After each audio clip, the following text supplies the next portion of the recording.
కుబేరా చూశాను. సినిమా ఇలాంటి సినిమాలు చాలా అరుదుగా వస్తాయి, అద్భుతంగా ఉంటాయి. చాలా బాగా అనిపించింది సినిమా. అంటే సినిమా మొత్తం చూసిన తర్వాత అనిపించింది ఏంటంటే, అరే ఇది కదా కావాల్సిన, ఈ జనరేషన్లో కావాల్సిన సినిమా ఇది కదా. సో ఇలాంటి సినిమాలు కదా రావాల్సింది అనిపించింది. మనసుకు చాలా బాగా నచ్చింది సినిమా. చాలా రోజుల తర్వాత ఒక మంచి సినిమా చూసానన్న ఫీల్ అనేది వచ్చింది. శేఖరమణి చాలా థ్యాంక్స్ అండి, ఇలాంటి మంచి సినిమా మాకు ఇచ్చినందుకు. మాకు చాలా బాగా అనిపించింది సినిమా. ధనుష్ గారి యాక్టింగ్ అసలు ఇరగొట్టేశారు. ఈ సినిమాకి ఒక నేషనల్ అవార్డు ఇవ్వచ్చు తనకి. నాగార్జున గారు కూడా సెటిల్గా చేశారు. సార్ మీరు ఇలాంటి రోల్స్లో చాలా రోజుల తర్వాత చూసాను సార్, చాలా బాగా అనిపించింది. చాలా బాగా అనిపించింది. అర్జున్ గారి రోల్ కూడా చాలా బాగా అనిపించింది. ఇంత మంచి సినిమా అసలు ఇలాంటి జనరేషన్ కావాల్సిన సినిమా తీశారు. అంటే కాంబో కూడా చాలా బాగా అనిపించింది అన్న సినిమా. ఇక్కడ కూడా మనకు ప్రతి సినిమాలో ప్రతి ఒక్క ఎమోషన్ క్యారీ చేశారు. మనం ఇప్పుడు ప్రతి ఒక్కరు డబ్బు గురించి ఎలా అంటే డబ్బు అనేది ఎంత ఇంపార్టెంట్ మన లైఫ్లో అనేది చాలా చక్కగా చూపించారు. స్క్రీన్ ప్లే బాగుంది, క్లైమాక్స్ బాగుంది, ప్రీ క్లైమాక్స్ బాగుంది. ఇంటర్వెల్లో ఒక మనకు ప్రతి ఒక్క 20 నిమిషాలకు ఒక హై మూమెంట్ అనేది క్రియేట్ చేశారు సినిమాలో. ఎక్కడ మనకు 3 hours సినిమా ఉన్నా కానీ ఎక్కడ బోర్ కొట్టకుండా తీసుకెళ్ళాలి. అది ఒక శేఖరమణి డైరెక్షన్లో సాధ్యమైంది. అది చూపించారు శేఖరమణి గారు. తన స్క్రీన్ ప్రెజెన్స్, ధనుష్ గారి స్క్రీన్ ప్రెజెన్స్ కానీ, నాగార్జున గారి స్క్రీన్ ప్రెజెన్స్ కానీ చాలా బాగా అనిపించింది. ప్రతి ఒక్క పర్ఫార్మెన్స్ కూడా చాలా బాగా అనిపించింది. డిఎస్పీ గారు మ్యూజిక్ చాలా బాగా ఇచ్చారు. అంటే ఎక్కడ ఏది కావాలి, ఎక్కడ ఏది ఉండాలో తనకు డిఎస్పీకి తెలిసినంత ఎవరికి తెలియదేమో. దైవభక్తికి సంబంధించిన సాంగ్స్ కూడా చాలా బాగా యూజ్ చేసుకున్నారు డిఎస్పీ గారు. పోయిరామామ సాంగ్ సినిమాకి హైలైట్, ధనుష్ గారి యాక్టింగ్ హైలైట్, నాగార్జున గారి యాక్టింగ్ హైలైట్, వాళ్ళు చేసే హెల్ప్, స్క్రీన్ ప్లే, డైరెక్షన్ ప్రతి ఒక్కటి కూడా బాగా కుదిరేటట్టు చూసుకున్నారు. సినిమా చాలా రిచ్గా వచ్చింది. ప్రతి ఒక్కటి కూడా చాలా బాగా అనిపించింది. సో ఇలాంటి సినిమా ఖచ్చితంగా మనము సంవత్సరంలో మిస్ చేయకుండా సినిమా అంటే కుబేరా. ఇలాంటి సినిమా చూడండి, చాలా బాగుంది. సో మనకు మళ్ళీ ఇలాంటి సినిమా చూసిన తర్వాత అనిపించేది, అరే ఇది కదరా సినిమా చూడాల్సింది, మనకు కావాల్సిన సినిమా ఇది కదరా అనిపిస్తుంది. సో చాలా బాగుంది సినిమా. సో మీరు కూడా చూడండి, మీకు కూడా నచ్చుతుంది. నాది 3.5 బ్రో, 5కి. Thank you very much. Thank you bro, thank you. ఇంకా అందరి యాక్టింగ్ బాగుంది, క్లైమాక్స్ మాత్రం డిసప్పాయింటెడ్.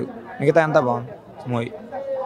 ఇంకా రియల్ లొకేషన్స్, రియల్ సెట్స్ అన్నీ అయ్యే ఉన్నాయి. విఎఫ్ఎక్స్ ఏం పెద్ద వాడలేదు. కొంచెం థియేటర్లో ఎక్స్పీరియన్స్ అయితే బాగుంటుంది. డిఎస్పీ మ్యూజిక్ అన్నీ బాగున్నాయి, చూడొచ్చు. సినిమాలో అయితే కన్ఫర్మ్ చూడాల్సిన సినిమాని. Dhanush starting super. తెలుగు వాళ్ళు అయితే ఎవరు చేయరు, తమిళ వాళ్ళు మాత్రమే చేస్తారా అనిపించేటట్టు చేశారు. ఎక్స్ట్రాడినరీ ఏం లేదు.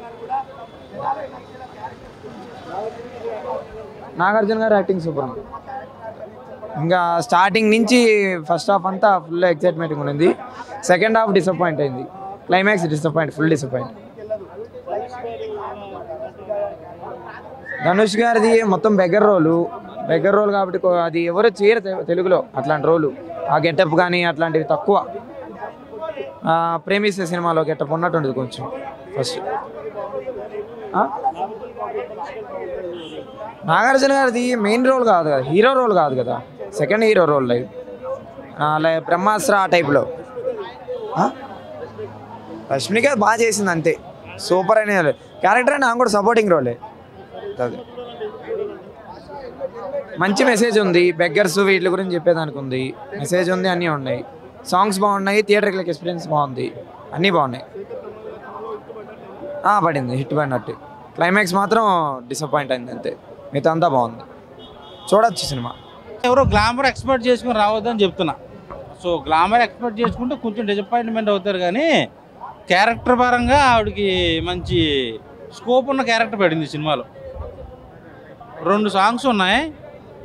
పోయిరా ఒకటిని ఇంకొక సాంగ్ ఉంటుంది. సో నేను సాంగ్స్కి అంత అభిమాని కాదు, కానీ ఎమోషను కొంచెం బాగా వర్కౌట్ ఉంది లాస్ట్ దాకా. రన్ టైం ఎక్కువ ఉంది మీరు అనుకుంటున్నారు, కానీ ఇంకొకసారి చూడాలని నాకు అనిపిస్తుంది సినిమా. ల్యాగ్ ఉంటే ఇంకోసారి నేను ఎందుకు వెళ్తా? మీరు చూస్తే ఇంకొకసారి చూడాలని మీకు అనిపిస్తుంది. అంత బాగుంది సినిమా, ఎమోషనల్గా టచ్ చేస్తుంది.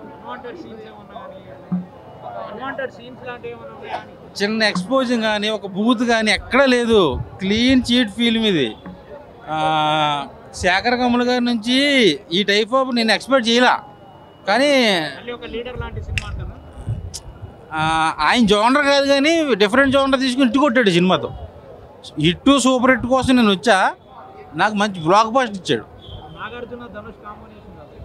ఇద్దరు పోటీపాటు చేశారు, ఒకరు ఎక్కువ ఒకరు తక్కువ అని చెప్పలేను. తెలుగు అని కాబట్టి నాగార్జున గారికి సపోర్ట్ చేస్తా. కాకపోతే ఆయన చనిపోతారు లాస్ట్కి.